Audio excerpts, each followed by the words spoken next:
intended tonight to give you an etymology of the word Camelot and why JFK was associated with Camelot.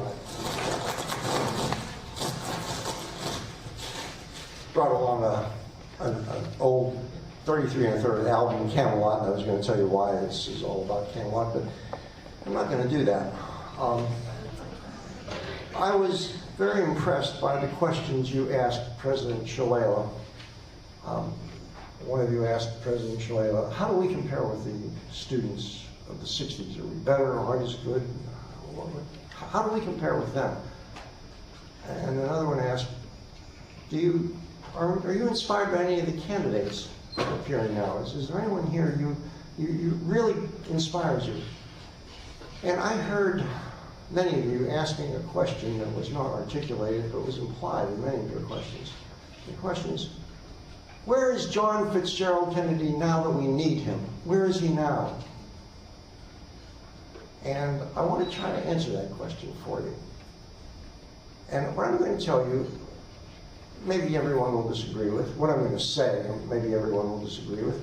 And I will guarantee that what I'm going to present will be simplistic. And we'll have miss many points, but it might provoke some thought. And I want to start off by asking you, how many of you know who James K. Polk was? Oh, that's very good. Very good. How many of you know who Abraham Lincoln was? All right, now there's a slight difference in the numbers who know who James K. Polk was and those who know who Abraham Lincoln was. Of course, James K. Polk was the President of the United States, and so was Abraham Lincoln. But Abraham Lincoln is a man we remember very clearly, and actually I have to congratulate you. More hands went up when I said James K. Polk than I expected. I thought maybe there'd be a hand here and a hand there or something like that. That's good. Why do we remember Lincoln but not Polk? And I'm going to ask another question. Do you think that if Abraham Lincoln had been president when James K. Polk was president, we would remember Abraham Lincoln as well as we do now? I wonder if we would. And I wonder if maybe the belief that history makes great leaders is wrong, and the belief that great leaders make history is wrong, and that the real answer is that history and great leaders play off against each other. Would Winston Churchill be the great prime minister if he hadn't been prime minister at the time of World War II?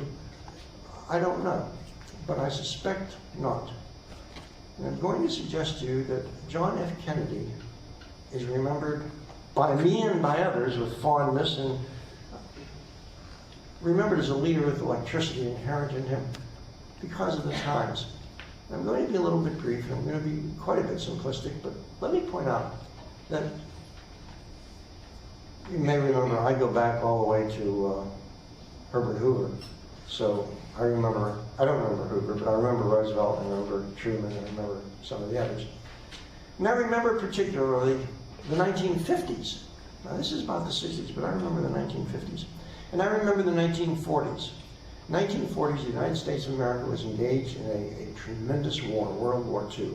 And at the time of Pearl Harbor, we didn't know we'd win it. We had no idea. We had to fight hard. And there were many, many real, genuine sacrifices made by this nation in the 1940s. And then along comes the 50s. And I remember what I did in the 1950s. The war was over. Oh, I was in graduate school, but the nation had a spirit to it. The war was over. The veterans were back. Times were good. And it's time to sit back and enjoy the fruits of victory. I learned to play golf in the 1950s. I learned to play tennis in the 1950s. And although I didn't have one of these, there are plenty of cars with huge automobiles with huge tail fins in the 1950s. That marked the 1950s, the tail fins, the golf. We had a president, Eisenhower, who was known as much for his golf game as for anything else. It was a time for saying, we won the war. It's time to breathe easily. It's time to relax. And we did that for approximately 10 years. And my belief is, as Dr. Nagel said, my belief is that the real excitement in the 1961 announcement by John Kennedy came when he said, before this decade is over, we will put a man on the moon. And there was excitement. And Kennedy was a great man for doing that. And he inspired the excitement. But I think this nation was ready in 1961 to put a man on the moon. We had been asleep for 10 years. It's time to wake up and start doing something. This is the United States of America. And I can't help but wonder if now some high official would say, at the end of this decade, we will find a cure for cancer.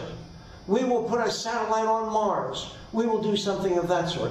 I had a gut feeling, and I may be wrong, and I think in a way I hope I'm wrong, that one of the first things that will come up, a hand will go up and somebody will say, sir, would you finance that by increasing the income tax, or would you do it through a capital gains tax? I just have a feeling that did not happen in 1961.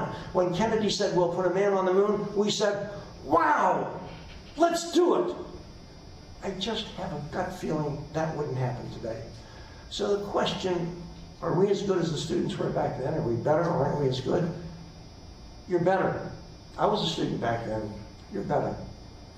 I have students in my class right now. I look at them and I say, I wonder what this kid's going to be like in 10 years or 20 years. I will be able to say, that student was in my class. And I'll say, Jessica's one of them. Jessica was in one of my classes.